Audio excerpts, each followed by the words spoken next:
Hello friends, मसीह यीशु के पाक और सच्चे नाम में परमेश्वर यहोवा की महिमा हो और आप सभी मित्रों को मसीह यीशु में सादर नमस्कार। आज परमेश्वर के महान अनुग्रह से फिर से आप लोगों के सन्मुख परमेश्वर के वचन के भेदों को लेकर फिर से आ सका हूँ। मैं परमेश्वर के एक दास होने के नाते वचन सीखने के लिए आपका स्वागत करता हूँ। मत्ती रचित सुसमाचार उसके 24 अध्याय और उसके 3 वचन से लेकर 14 वचन तक आज हम परमेश्वर के वचन को सीखने वाले हैं।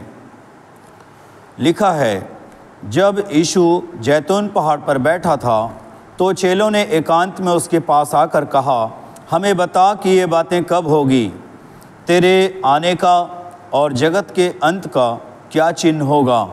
यीशु ने उनको उत्तर दिया, सावधान रहो, कोई तुम्हें ना भरमाने पाए, क्योंकि बहुत से ऐसे होंगे जो मेरे नाम से आकर कहेंगे मैं मसीह हूँ, और बहुतों को भरमाएंगे।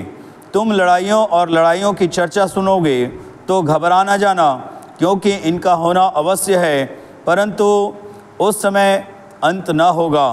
क्योंकि जाति पर जाति और राज्य पर राज्य चढ़ाई करेगा, और जगह जगह अकाल पड़ेंगे और भूकंप होंगे। ये सब बातें पीड़ाओं का आरंभ होगी। तब वे क्लेश देने के लिए तुम्हें पकड़वाएंगे, तुम्हें मार डालेंगे। मेरे नाम के कारण सब जातियों के लोग तुमसे बैर करेंगे। तब बहुत से ठोकर खाएंगे और एक दूसरे को पकड़वाएंगे और एक दूसरे से बैर रखेंगे। बहुत से झूठे भविष्यद्वक्ता उठ खड़े होंगे और बहुतों को भरमाएंगे। अधर्म के बढ़ने से बहुतों का प्रेम ठंडा पड़ जाएगा, परंतु जो अंत तक धीरज धरे रहेगा उसी का उद्धार होगा। राज्य का यह समाचार सारे जगत में प्रचार किया जाएगा कि सब जातियों पर गवाही हो, तब अंत आ जाएगा। हमने परमेश्वर का वचन लिया है मत्ती 24 का 3 से लेकर 14 वचन तक, और इसमें शीर्षक है प्रभु यीशु मसीह के आगमन का और अनुग्रह के युग के समाप्ति का क्या क्या चिन्ह होगा।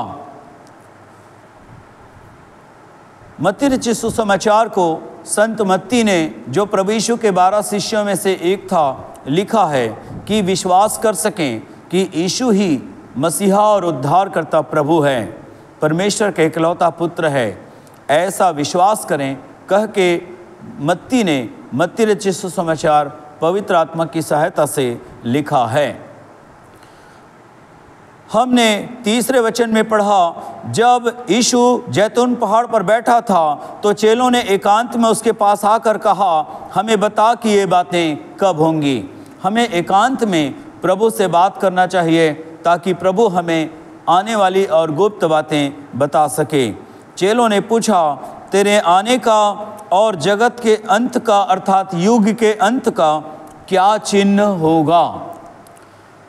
इस स्थल पर बाइबल के मत्ती 24 के 4 से लेकर 14 वचन तक प्रभु यीशु मसीह के आगमन का और अनुग्रह के युग के समाप्ति का चिन्ह लिखे हुए हैं। हमारा प्रभु यीशु मसीह स्वर्ग से बादलों में आने वाला है कि वो कलीसिया को अपने पास उठा ले। जैसे ही कलीसिया इस जगत से उठा ली जाएगी, अनुग्रह का युग इस पृथ्वी पर से समाप्त हो जाएगा। और इन्हीं बातों को चेलों ने पूछा, प्रभु यीशु मसीह तेरे आगमन का और अनुग्रह के युग की समाप्ति का क्या क्या चिन्ह होगा। पहला चिन्ह है जो यहाँ पर लिखा हुआ है। यीशु ने उनको उत्तर दिया, सावधान रहो, कोई तुम्हें न भरमाने पाए। सावधान रहो, कोई तुम्हें न भरमाने पाए। इसीलिए हमें बाइबल को अधिक से अधिक पढ़ना है और परमेश्वर के वचन को, बाइबल को सुनना है, समझना है। परमेश्वर के सच्चे संतों के साथ संगति रखना है कि हम परमेश्वर के वचन का सही शिक्षा प्राप्त कर सकें और भ्रमित होने से बचें। तो पहला चिन्ह है कि संसार में चाहे मसीही जगत हो, चाहे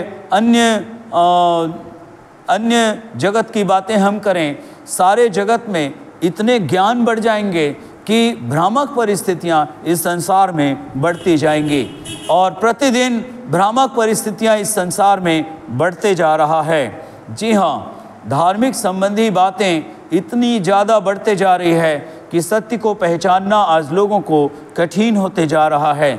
इसीलिए जो लोग सत्य को पहचान चुके हैं उनको प्रभु यीशु मसीह ने सावधान किया, सावधान कोई तुम्हें न भरमाने पाए।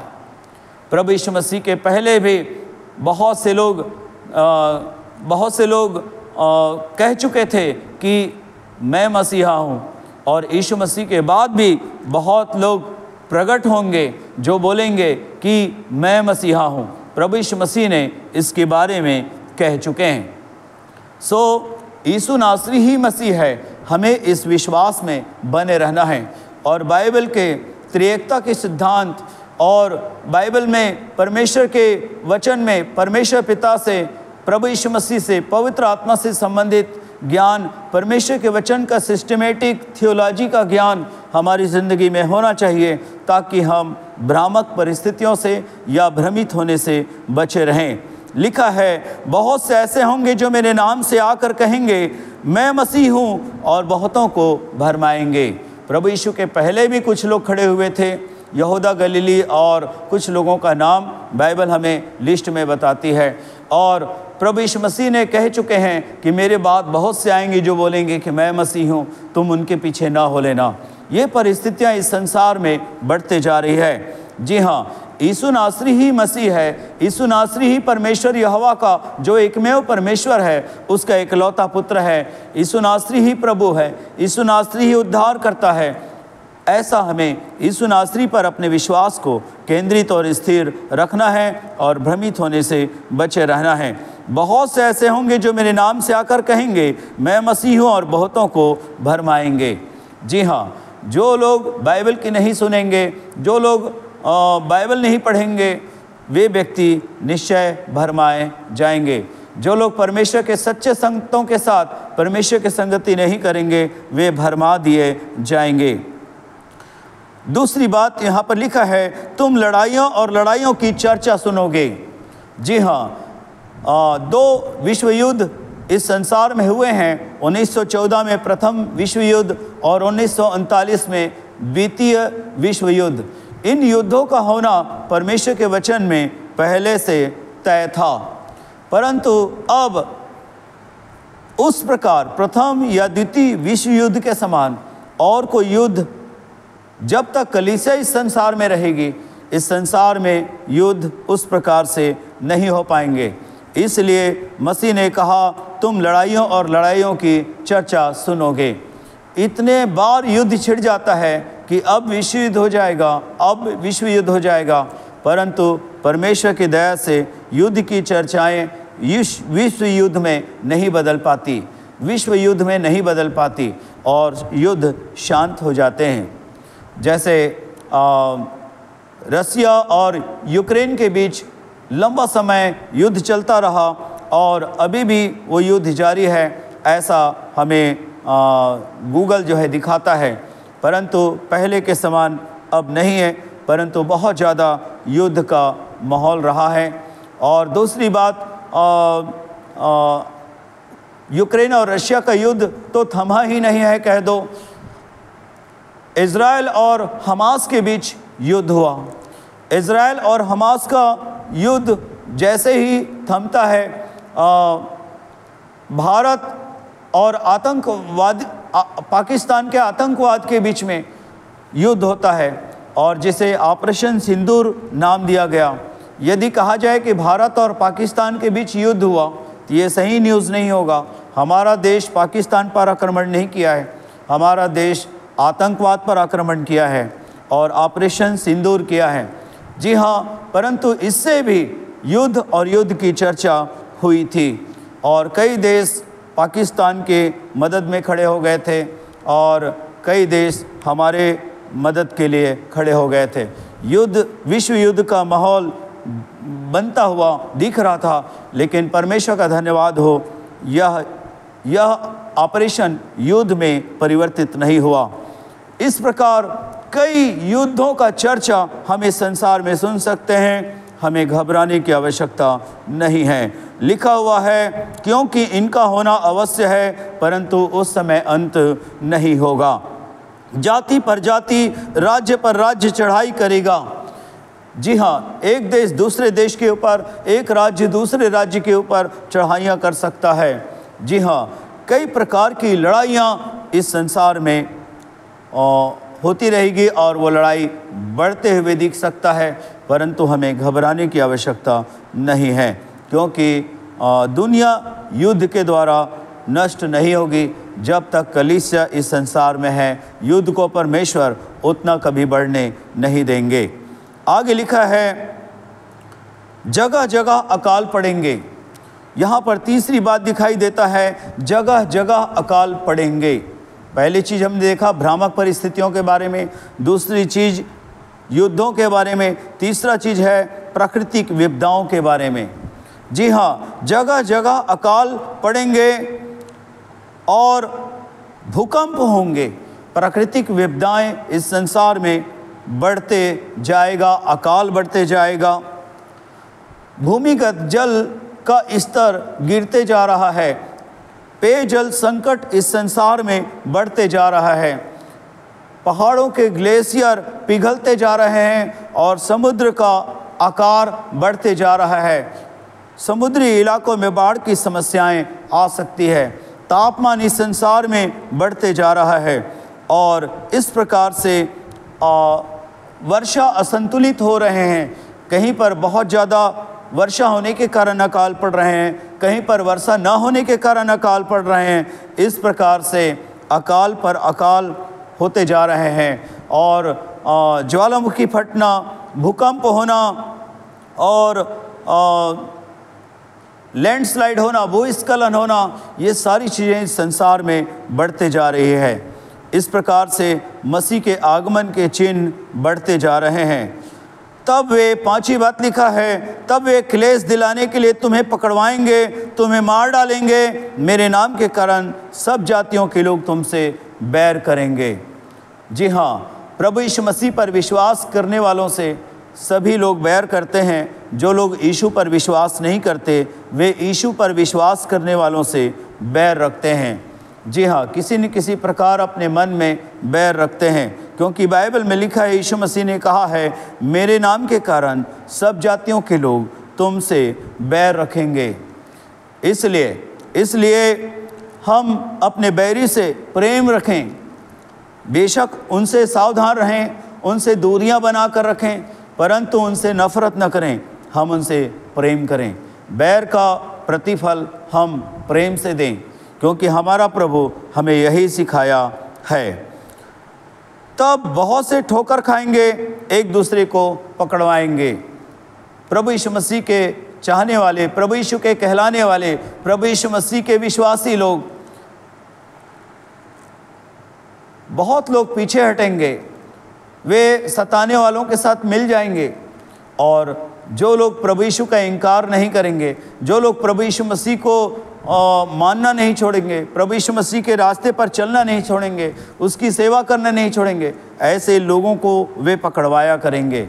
इस प्रकार से उनका प्रेम प्रभु के लिए और प्रभु के लोगों के लिए ठंडा हो जाएगा, क्योंकि संसार में बहुत ज़्यादा अधर्म बढ़ते जा रहा है। तब बहुत से ठोकर खाएंगे, एक दूसरे को पकड़वाएंगे, एक दूसरे से बैर रखेंगे। एक विश्वासी दूसरे विश्वासी से बैर रखने लग जाएगा। जो मसीही कहलाने वाला, जो विश्वासी कहलाने वाला व्यक्ति है, जो कमज़ोर पड़ गया, जो संसार के लोगों के साथ मेल मिलाप कर लिया, संसार के साथ मेल मिलाप कर लिया, वो व्यक्ति उस विश्वासी से बैर करेगा जो संसार से मेल मिलाप नहीं करेगा, जो विरोधियों से मेल मिलाप नहीं करेगा। ऐसे विश्वासी से उन लोग बैर करेंगे। और आगे लिखा है, बहुत से झूठे भजदक्ता उठ खड़े होंगे और बहुतों को भरमाएंगे। कई साइंटिफिक बातें भी संसार में सामने आएंगी और वे बाइबल को असत्य है ऐसा प्रकट करने की कोशिश करेंगे, ऐसा वे अफवाह उड़ाएंगे।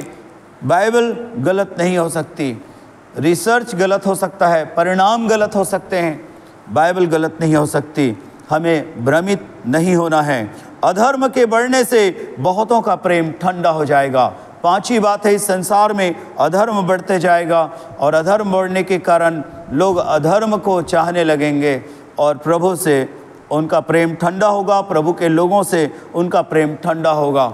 हमें ऐसा नहीं होना है। हमारा प्रेम प्रभु के प्रति, प्रभु के लोगों के प्रति बरकरार रहे, बल्कि बढ़ता जाए और हम अपने बैरी से भी प्रेम कर सकें। ऐसा हमें मसीह के प्रेम के आत्मा से भरते चले जाना है। छठवीं बात है, जो अंत तक धीरज धरे रहेगा उसी का उद्धार होगा।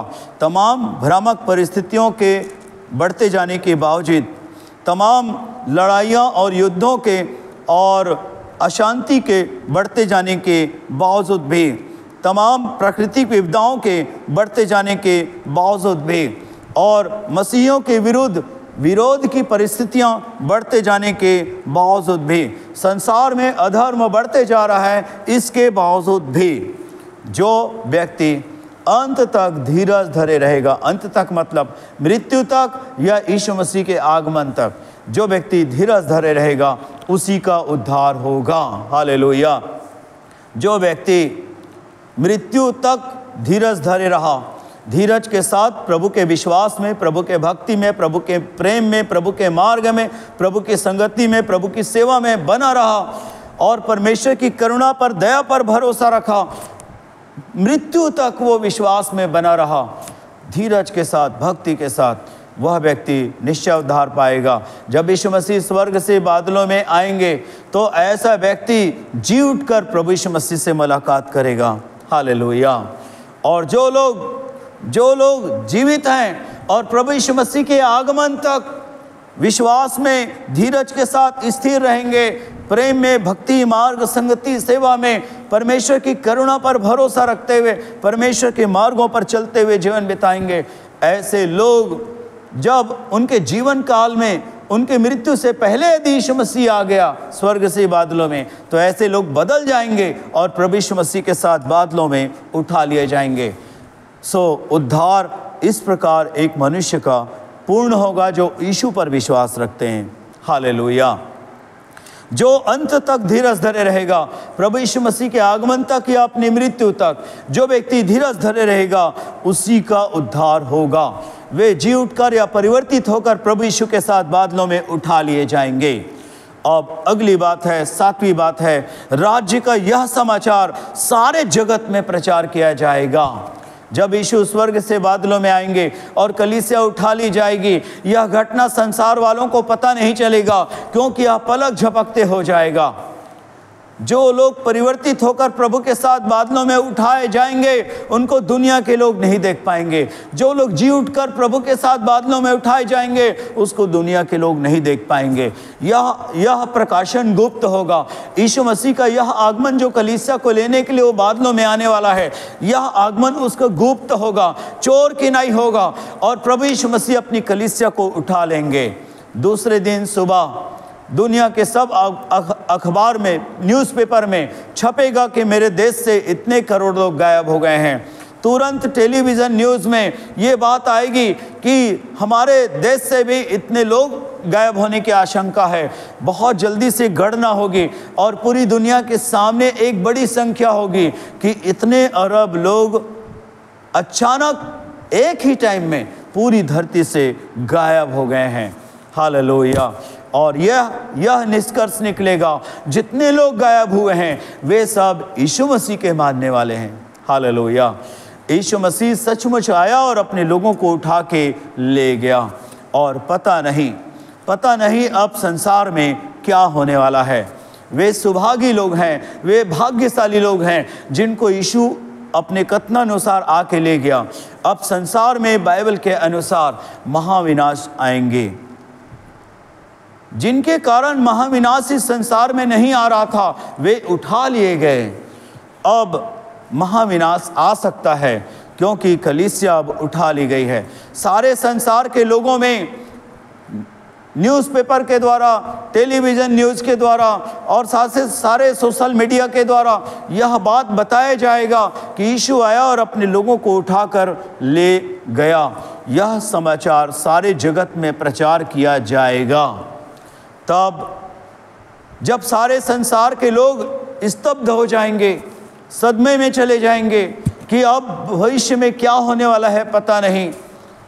अब लोग यीशु को जानना चाहेंगे, अब लोग यीशु मसीह पर विश्वास करना चाहेंगे, उसकी ओर फिरना चाहेंगे, उसे ग्रहण करना चाहेंगे, उसके साथ चलना चाहेंगे, उसकी संगति करना चाहेंगे, लेकिन कहीं उपलब्ध नहीं रहेगा। जी हाँ, ऐसे समय में जब संसार थोड़े समय के लिए प्रभु यीशु पर विश्वास कर लेगा कि यीशु आया और कलीसिया को उठा के ले गया, ये बात पर विश्वास करना, यीशु पर विश्वास करना होगा। ऐसे ही समय में, ऐसे ही जब सारे संसार में स्तब्धता फैली रहेगी, शांति फैला रहेगा, सदमे में रहेगा पूरी दुनिया, कष्ट में रहेगा, मन में पीड़ाएं रहेंगी, भय रहेगा कि आने वाला समय पता नहीं कैसा होगा। ऐसे ही समय में झूठा मसीह प्रकट होगा और वह कहेगा कोई मसीहा नहीं आया है, बल्कि दूसरे ग्रह से, हमसे जो एडवांस शक्तियां हैं, एलियंस हैं, वे उनको चुरा कर ले गए हैं। अभी तो एक जाति को चुराया गया है, अभी तो एक धर्मावलंबी को चुराया गया है, धीरे धीरे वे सभी धर्मावलंबी को चुरा के ले जा सकते हैं।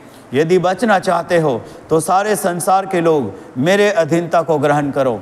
मेरे पास इतनी शक्ति है कि मैं दूसरे ग्रह की शक्तियों से लड़ सकता हूँ, दूसरे ग्रह की शक्तियों से पृथ्वी ग्रह की रक्षा कर सकता हूँ, और सारे संसार के लोग उस झूठे मसीह की बात पर विश्वास करेंगे और सच्चे मसीह का इनकार कर देंगे। तब अंत आ जाएगा, तब परमेश्वर का क्रोध इस धरती पर भड़क उठेगा। जो लोग झूठे मसीह के पीछे हो लेंगे उनको परमेश्वर का प्रकोप मारेगा, और जो लोग सच्चे मसीह का त्याग नहीं करेंगे उनको झूठे मसीह की सेना, झूठे मसीह की प्रजा वे मारेंगे। पूरी धरती पर कहीं जिंदगी का नाम नहीं रहेगा, सिर्फ अशांति और लड़ाइयाँ, झगड़े, कत्लेआम होना, अकाल, महामारियाँ और सब प्रकार के अंधकार के काम, यही चीज़ें उस 7 वर्षीय महाक्लेश काल में होगा जो अनुग्रह के युग के बाद आने वाला है। जी हाँ, राज्य का यह समाचार अर्थात रैप्चर का समाचार सारे जगत में प्रचार किया जाएगा, तब सब जातियों पर गवाही हो, तब अंत आ जाएगा। मेरे प्रियो, प्रभु यीशु मसीह स्वर्ग से बादलों पर आने वाला है। हम उसकी प्रतीक्षा में जीवन बिताएं। जब भी वो आए, हम जी उठकर या परिवर्तित होकर हम उससे मिलने पाएंगे। हम उसके प्यार पर भरोसा करें, हम उसकी करुणा पर भरोसा करें, हम उस पर विश्वास रखें, उसके आदर्शों पर चलें, उससे प्रेम रखें, उसकी भक्ति, संगति, सेवा में जीवन बिताएं। किसी भी परिस्थिति से भयभीत ना हो, क्योंकि यीशु हमारा उद्धार करने वाला है। प्रभु यीशु मसीह की महिमा हो। आइए प्रार्थना करते हैं। ऐ प्रभु यीशु मसीह, आप विश्वास के कर्ता और सिद्ध करता हैं। हम सब के जीवन में आप काम करिए प्रभु। जितने लोग इस वीडियो को देखेंगे, सुनेंगे, शेयर करेंगे, सब्सक्राइब करेंगे, कमेंट्स करेंगे, सबको ब्लेस करिए प्रभु। सारे जगत के लिए इस वीडियो को आशीषित कर प्रभु यीशु तेरे नाम में, आमीन। नमस्कार प्रियो, अगले वीडियो में फिर से मिलेंगे। तब तक के लिए जय मसीह की।